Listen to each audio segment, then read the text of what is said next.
Hello everybody, and welcome back to Animal Crossing City Folk. I just watered our doorstep by accident. That's always a good thing to do by accident. Letter from the HRA, well, the ABD notice is basically the same thing. So let's see, we got, I'm guessing 3,400 points. 31, well basically 32. I was a decent ways off. I should start lowballing it, jeez. I thought our house was looking better than that. Suppose we haven't changed it at all for a long time. That's probably why. It's the day we can sell off our red turnip. It's also the day we can buy a new red turnip. And I wanted the watering can. It's also really foggy. I mean, it is kind of early in the morning, so I would expect fog in the fall. Well, I suppose this is Canada. This early in the morning, I'd expect it to be basically snowing. Snowing, but warm enough that the snow does not stay on the ground. Because that is an important thing to note if you ever decide, if anyone watching this ever decides to move to Canada. At this time of year, there's a good chance it will be snowing in the morning. And it's not gonna stick on the ground.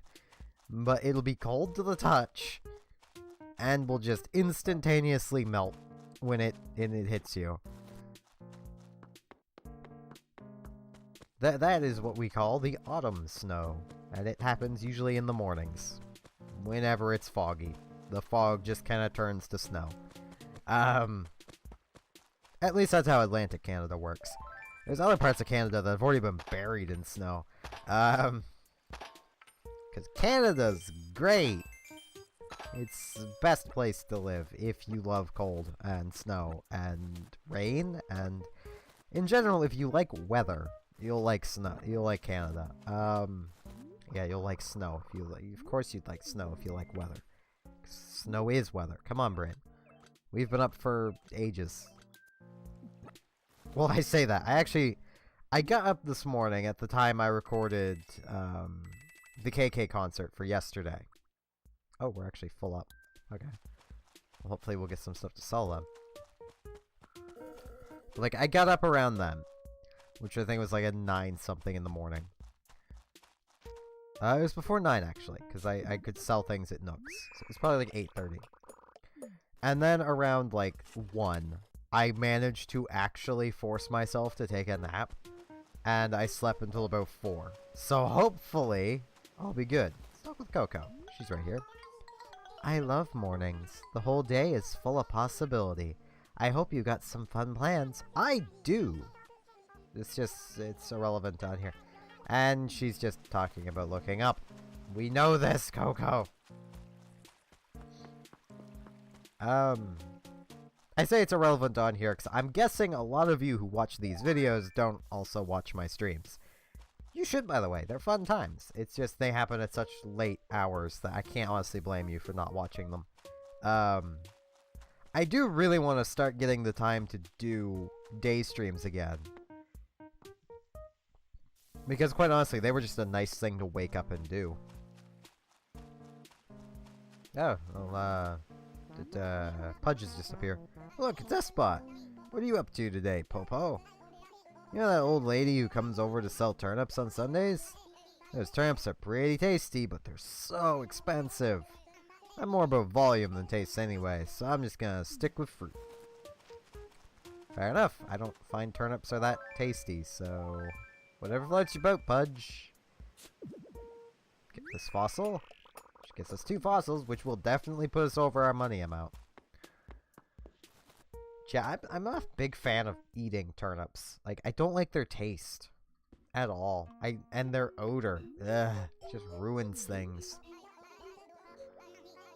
I say this having, my mother likes making stews occasionally, and she will not make them without turnips. And they're just, ugh.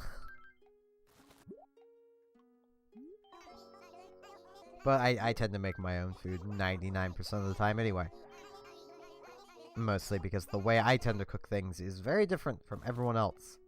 Plus, I like having my food cooked when I'm about to eat it. Unless it's something that's, you know, actually reheatable that doesn't taste like garbage once it's been reheated. or go slimy, or... Yeah, I am big on textures of foods. Texture and taste. Both are very important. A lot of people, it's just taste. A lot of people, it's just texture. I'm both. If either one of them isn't good, I don't eat it. Like, something could have the best texture in the world and taste horrible, and I wouldn't eat it. Same with something could taste the best. It could be literally just, like, heaven on a plate. But have, like, the texture of, like, I don't know, like, soggy bread.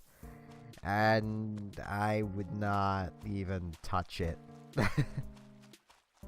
I wouldn't care that it tastes amazing.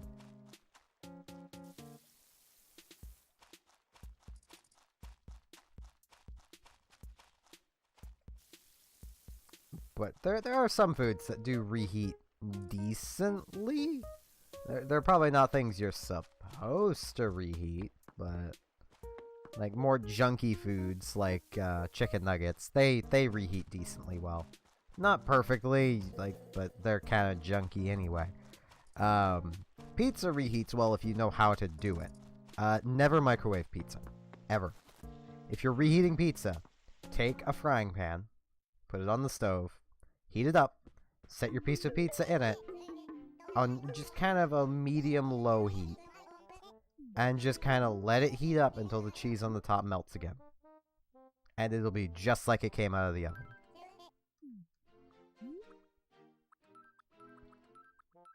It just occurred to me, I was doing that so I could make sure I had the... I'm smart. Yeah, we can't carry any more money. We have all this money, and none of it is going on turnips. None of it. Other than a red turnip. We will buy our red turnip, and that is it. Unless the white turnip price is something like 50 bells a turnip, no. It's not gonna happen. I refuse to waste bells again on white turnips. I am implementing my old rule. If they are over 100, I am not buying them. And for at least a week or two, I'm just not gonna buy them in general unless they're under, like, 50. 60 or under... No, I'll say under 60. Because there is a chance they can be when you're buying them. Those are also weeks that I've noticed tend to be incredibly bad for turnip prices. I just watered Carmen. Grow the moon bunny. Hey, darling. You're a Gemini, right? I mean, I'm a Gemma Oros. I'm kind of on the border. This fortune teller on TV was saying that your lucky item for today is a parlor wall. And guess what? I just happen to have a new parlor wall at home that I brought. How does 1065 bells sound? I mean, it is a lucky parlor wall, right? Sure. Yay! Now true luck will follow you around like a lonely kitten. Okay, here you go, your awesome new lucky parlor wall. I might put that in the basement. I might actually hang on to it and put it in the basement, because our basement is pretty, it's pretty, stone and dark and damp looking. It's not very inviting. I mean, it is just for turnip storage, but it should look a little more inviting. Where even is Joan? She should be here. Oh, there's a turnip growing down there. Not turnip. Yes, yes, brain. This is a turnip. I don't know where my brain is today, but it's clearly not in my head.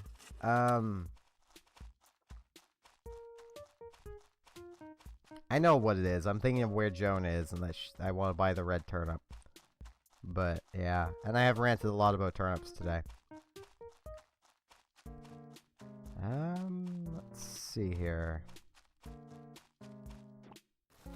I have one thing I kind of want to talk about. And it's more of an extension of a debate, argument, conversation I was having with my oldest brother not long before actually recording this.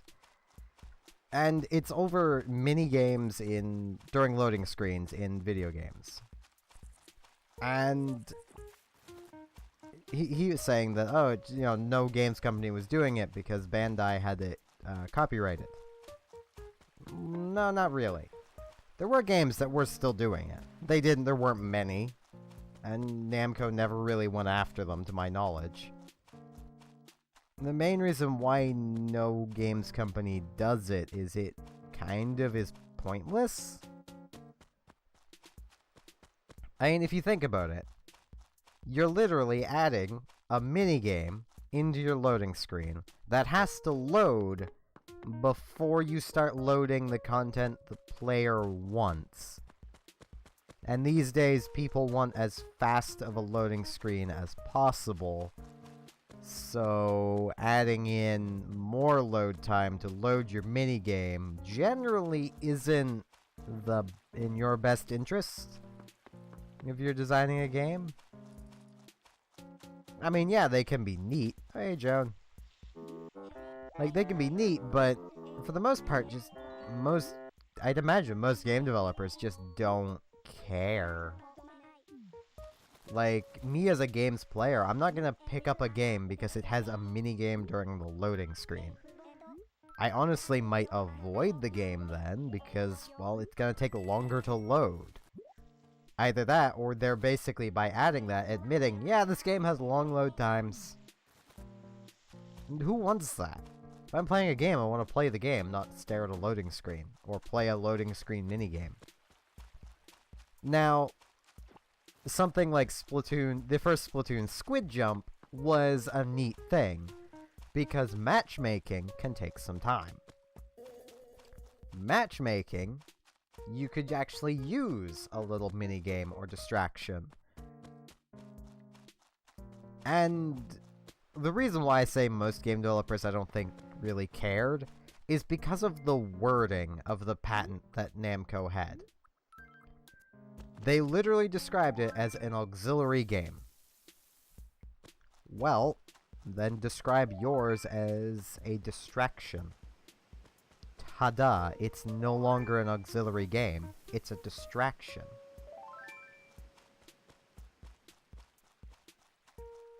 Right there, you've gotten around that patent.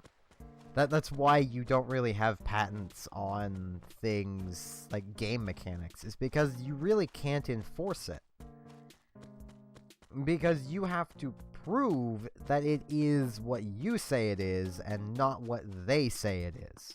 Because there are no legal definitions of what a minigame is. Because, I mean, quite literally, you could go by its literal definition of a miniature game, but then you just need to do what Squid Jump did and make it be just basically an entire game. Squid Jump itself is basically an entire game unto itself within the game of Splatoon. Hey, a new piece of mush furniture. It was a mush TV. Cool. I like mush TVs.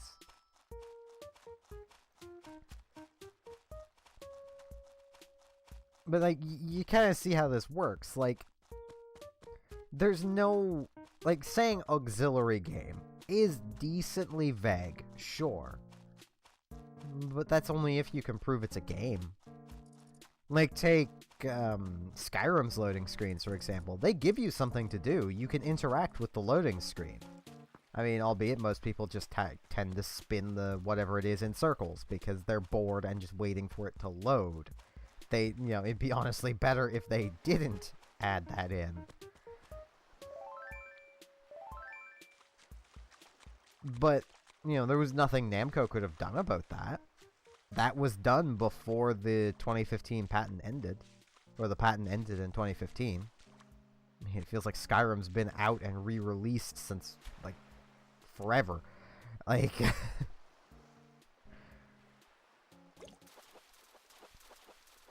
And I mean, like, say if you take Bayonetta, which had a practice mode, basically, in the loading screens. Like, a training mode. That's not an auxiliary game, that's a training mode. Like, you see how this works. Like, it's not that game developers couldn't do it, it's that they just didn't want to. And I mean, a lot of, like, news sites, like, I saw, because I decided to look it up just to confirm to myself what I was saying. And there's a news article by Kotaku where they're like, oh, like, the patent ended in 2015, but it's 2017 and no one's doing it. I guess it's just the industry is too used to not being able to. No, the industry is moving towards trying to get rid of loading screens altogether, which is a good thing. We don't really want to be trying to shame the games industry for doing something we all want. Like, yeah, those auxiliary games can be fun. Well, looks like I'm releasing that back into the water. And then going off to Nooks. I didn't realize my inventory was that full of mushrooms. Jeez. So, you know, I'm gonna go and change out the walling first. But a lot of the times, like, it comes down to the question of, well, what would you more rather have happen? You wait about 2 minutes on the boot of a game as it just loads everything. The entire game is loaded within those first couple minutes. Or, whoop, oh, this, hang on the wall. Good. Or, you wait 30 seconds every time you walk through a door, but you have a little mini game to play. I don't know about you guys, but I would take like the 2 to 20 minute loading time at the beginning of the game. I mean, an example I could use of that would be Dynasty Warriors 7 Extreme Legends, I believe it is. Either it's 8 Extreme Legends. I have it on PC. That's all I know. It's 7 or 8. It's one of the two. At the very beginning, when you load it up, it'll take probably around 5 minutes or so to load up. 5 to 10 minutes. But every other loading screen is over instantly. It's just bam, done. And that's because it's loading the bulk of everything right away. The only things it's really loading are the things that it really, realistically couldn't have already loaded. Like, you know, exact characters, where they are in the battlefield. That sort of thing. No, let me keep the Mush TV. I almost sold it. Alright, I also want to sell that wall. Which, you know, that sort of thing, it works. It literally, you know, sure, you spend a little bit of extra time when you initially launch the game. But it saves you from having like a 30-second to a minute-long loading screen every time it has to load something. I mean, you look at something like, it's a very simple game, but like Stardew Valley, I don't think I've ever seen a loading screen in that game. I mean, there's a good chance it does its loading while it's saving at the end of every day. But that just, well, once again, that's making effective use of an already downtime. Albeit with Stardew Valley, I wish you could just save at any time, that you didn't have to end your day to save. But that's mostly because I'll be playing it and then hit a point where I either want to or need to stop, and it'll be only like halfway through a day. And I'll have to spend another like 10 minutes just to get through my day so I don't feel like I've wasted half a day. I mean, I get the days are only like 20 minutes, but still. I wish I could just save at any point. That would be very convenient. But yeah, companies have tried to copyright or patent types of gaming. Like, I think Wizards of the Coast still holds the patent / copyright for trading card games. It doesn't stop them from being released, because they're not trading card games. They're collectible card games. If you change the terminology, it still works. It's literally the same as if you wanted to go into business making cars. No, you can't take, like, I don't know cars. But you couldn't take a Chevy and just sell it. and claim it's your own brand of car. But what you could do is make your own engine, make all of your own parts, and then sell it. Even though somebody owns the patent for the automobile, yours isn't exactly what their patent says, thus you can now sell your car. Like, that's how that system works. It was set up that way so that people that create things and innovate can protect their innovations, but also that they can't stifle, they also can't stifle innovation.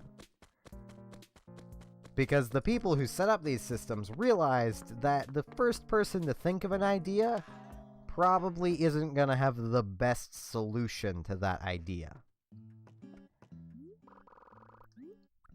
I mean, let's look at it this way. If Nintendo could have copyrighted platformers with Mario, we wouldn't have the modern Mario games.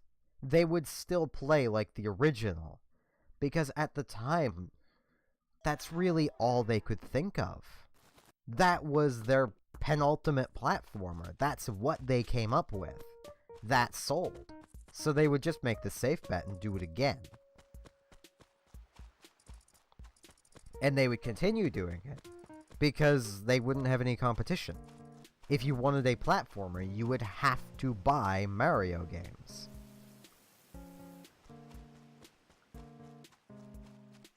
And, well, that would be great for Nintendo. They would be making a lot more money than they, would have, today, in theory. In reality, it probably would have just killed off the games industry entirely. Because who wants to buy the same game for the 12th time? Well, Call of Duty players. But who other than them wants to buy Battlefield players? Who other than a first-person shooter player wants to buy the same game more than, once? I apologize if you like first-person shooters. I just very much don't. I need to clear up my storage at some point. Where are we going to put down this TV? Yeah, I think we're going to put a TV in the basement. That seems like a good place to put a TV. Let's squeeze it in between the gyroids and the shark. Oh, geez, it's huge.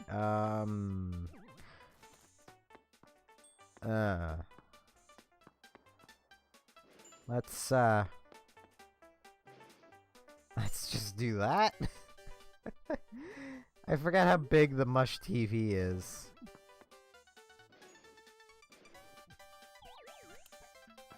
Nice 47-inch TV we got here. There's a game show going on. Oh, he's very wrong. It's blue. Blue is the answer. See? I told you it was blue. Okay.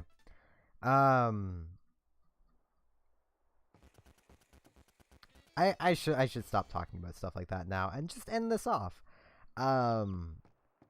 So with that, I'd like to remind everyone I do have a Patreon should you wish to throw money towards me. If not, that's perfectly fine. I'm just glad you watched the video. With that said, I thank you all very much for watching, and I hope to see you again next time for more Animal Crossing City Folk. See you all then.